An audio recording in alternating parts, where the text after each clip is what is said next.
So thank you very much, Minister, ladies and gentlemen, the moderator. It's a real pleasure to be here. It's always a challenge to speak after Andreas Schleicher. He's taken you on a tour of the world or even a tour of the universe. I'm actually going to take you more on a tour of the labour market, which after all is really important for most people. The jobs you get, how much they pay, whether you get a job at all really matters. And we know, particularly for our young people, in all countries, they're often struggling to make a good transition from school to work, and we need to give them all the help that they can get. And again, it's not just the role of the education system, it's also the roles of the ministries of employment, but it also depends on the social partners, employers and trade unions. So let me find my presentation. So basically, I think I will be actually reinforcing quite a few of the messages that Andreas gave you, which is that skills clearly matter for labour market outcomes. That's absolutely, we can demonstrate that using PIAAC. Okay, just have a problem with the cursor. So that's important. Then I would like to just sort of give a sort of a quick tour of what are some of the key results coming out of PIAAC that I think will also be relevant for Slovenia. And then lastly, say a bit about already what is some of the additional research that we actually have been doing with PIAAC. And then lastly, what is this new project on sort of by the OECD about looking at skills anticipation and how can we actually improve the functioning of skills systems. So as I said, education and skills are really the key for successful labour market participation. We see that across countries, when you have a high level of education attainment, that really is a protection or an insurance against unemployment. So in all countries, if you have a tertiary level of education, you are less likely to be unemployed. But what I think you also see is that there is tremendous variation across countries in the overall level of unemployment. So that we see that it's not just, of course, your level of educational attainment. So you need to put skills into a broader context of sort of labour market, education, industry policies that also explain these differences across countries. So you have to get that right. So any skill strategy has to be embedded in an overall sort of national sort of development strategy for improving the functioning of your economy. Again, we also see that skills matter for wages. And in this chart, you see that if you have a standard deviation in years of education or proficiency in literacy, so if you basically increase people's literacy or you increase their years of education, they get a much higher payoff in terms of wages. But what's interesting in this chart is to say again that point that Andreas had made. It's not just about qualifications, because what you see, yes, years of education matter. So they give you a bonus of between about 15 to 25% in terms of your wages. But even allowing for your qualifications, the number of years you've spent in education, proficiency also matters above and beyond your qualifications. And so they account for between 5 to sort of up to 10, 15% of additional wages as well, even allowing for people's existing educational attainment. The other key message, and this was referred to by earlier speakers, is we are living in a digital world, and the importance of that digital world is just increasing sort of exponentially. And so digital skills matter. And I think, again, that is a tremendous advance on PIAAC, on some of the earlier surveys of adult skills, is that we can actually measure the sorts of problem-solving skills that people need in a digital world and relate that, again, back to labour market outcomes. And we see very clearly that here the use of these digital tools is actually very common in workplaces. So lots of people are using sort of the internet, but slightly fewer people are actually using, say, spreadsheet software at work. But again, we see that there are large country differences, which again relates to the slide that Andreas showed about skill use at work. And we see that in the Nordic countries and in the Anglo-Saxon countries, Lots of workers are using these digital tools at a very common basis. However, we see in some of the European countries and also some of the Asian economies like Korea and Japan that that percentage is not quite as high. So again, we need to look at the contextual factors that are explaining these differences across countries in the use of digital tools. This chart is just to reinforce the fact that being at ease, being able to do problem solving to a high degree using these digital tools really matters for your labour market outcomes. People that have high levels of problem solving skills using digital tools are much more likely to be participating in the labour market than those that have never used computers at all. The gap is about 50 percentage points on average, which is absolutely huge. We also again see that the use of digital tools and familiarity with digital tools again results in much higher sort of wage premiums relative to somebody that has only a very basic sort of skill levels in terms of problem solving using digital tools. And that these sort of wage premiums can range from about 20% up to about 60% higher wages. So very significant differences in wages. Andreas talked about this briefly. The way skills are actually used at work really affects productivity and also can result in sort of mismatch, which is an important thing. So it's not just the skills that you learn, it's how they're used in the workforce that matters for productivity at the economy-wide level. And I'll skip that chart because Andreas mentioned it to some degree. But also it matters for firm performance and it matters for productivity. Andreas has already showed this chart showing that, again, we have the US that has fairly low levels of literacy that people actually possess relative to Japan, but those skills are used much more intensively at work than in Japan.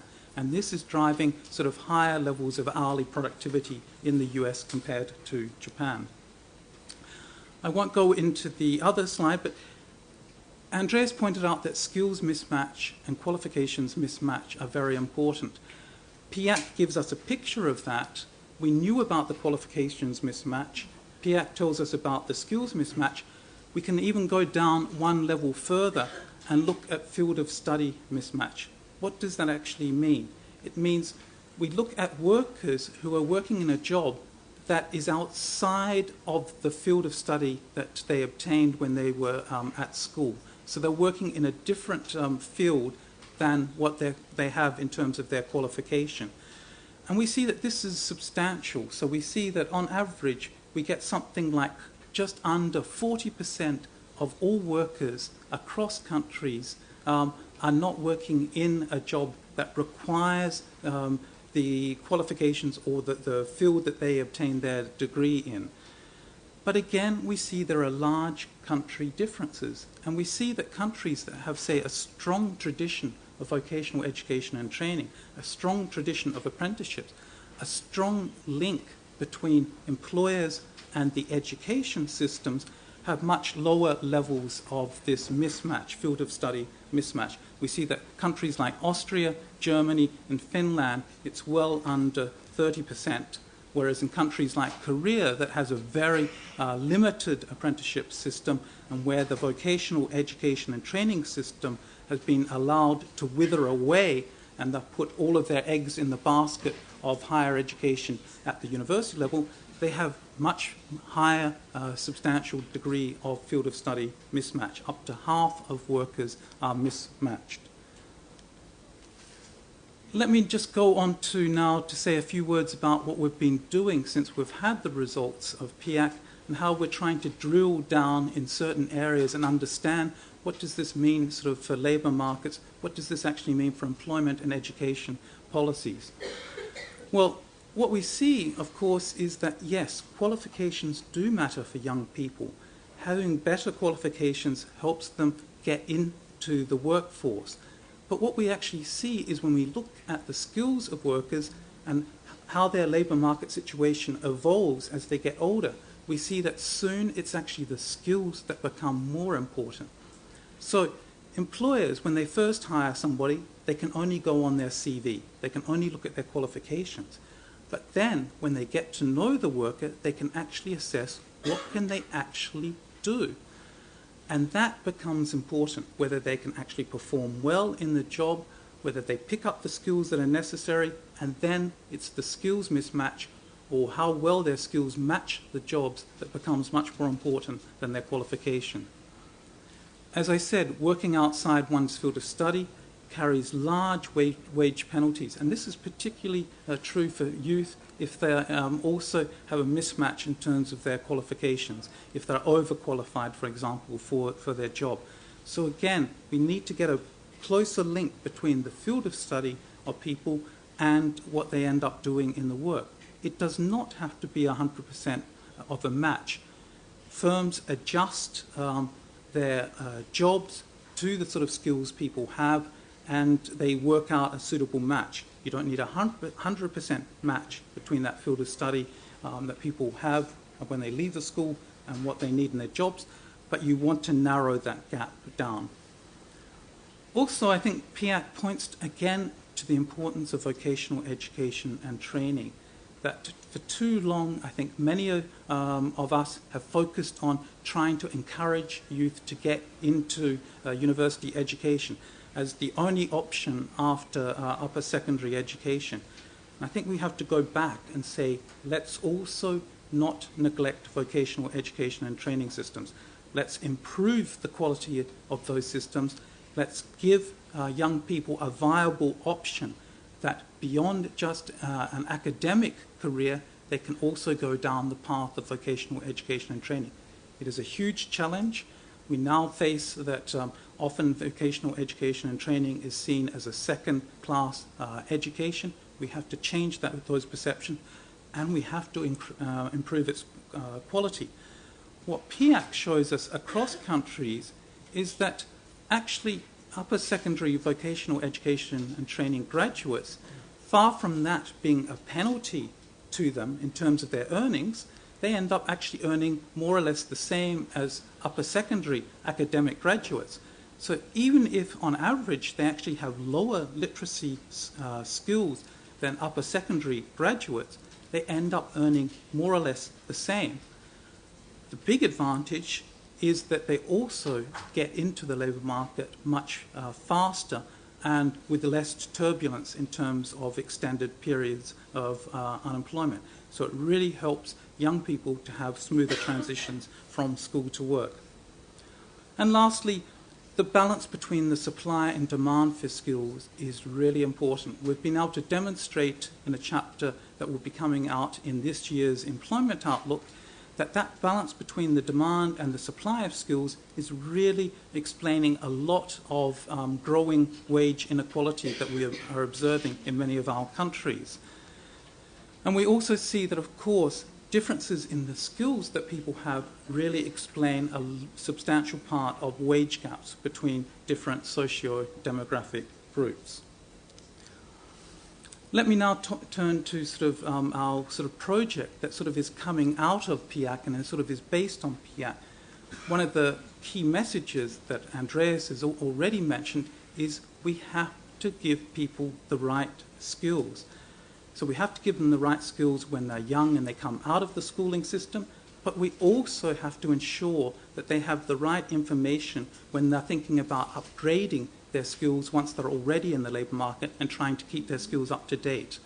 This is increasingly important in a world where we have globalization, changes in technology, changes in work organization. We know that skill demands are changing constantly. And we know that the effects of skill shortages and skills mismatch are very costly, both for individuals, employers, and economies. It results in lower wages and unemployment for individuals. It means that for employers, they end up with lost sales, that they haven't been able to find the workers that they need, they can't sell the products that they would like to, and also it means there's a continuous high labour turnover. They hire somebody, they don't have the skills, they have to get rid of them, try and hire somebody else. That's very costly. And of course, for society as a whole, it's very costly in terms of lower productivity and wasted investments in education and training. And I think that's important. When all countries, including Slovenia, are looking very hard at their public budgets, that in a time of austerity, you want to make sure that you get the maximum value added out of every euro that you spend on education. And I think lastly, we need to have sort of better skills assessments and anticipation exercises, because this can inform policy and really improve the choices people make in terms of their educational investments. It can improve curricula in terms of making sure there's a better match between the world of education and the world of work. So in terms of where we're going with this project, we've already produced a background report where we did a survey of all OECD countries looking at what sort of tools do they use to assess changing skill needs, how do they use the information coming out of those surveys to actually inform investment decisions, and how do they actually bring the stakeholders together in that process to fully use and respond to changing skill needs. We're now in the process of doing country reviews where we're looking for specific countries that agree to participate in this project at the strengths and weaknesses of their systems in terms of anticipating and responding to changing skill needs. We actually look at the effectiveness of stakeholder involvement and the coordination across the production and use of information on changing skill needs. I think this is really important. For example, we've seen in some countries, like the United Kingdom, they do a very good job in the migration departments, the department that looks after migration, in terms of analyzing changing skill needs or in the economy, because they use that to drive their choice of migrants that they will allow to come in and the points they award to migrants in terms of their skills. But that information often stays within that ministry and is not shared with the other ministries, ministries of education, ministries of employment, that of course would benefit from this assessment of skill needs at the national level. We have Sweden that has signed up to that review, and we will be publishing it at the end of 2015. Let me just end by saying how I think it's vitally important, and I think it's a lesson for other countries to see in this room that we really have representatives of both the worlds of education and the worlds of work. And I think that's absolutely important because, of course, the Ministry of Education, the Ministry of Employment, employers, trade unions, they are all important for developing skills, and each one has a key role to play. But putting these two worlds together can really ensure that a much better outcome is achieved in Slovenia in helping you develop skill policies that will drive sustainable improvements in living standards for decades to come. Thank you.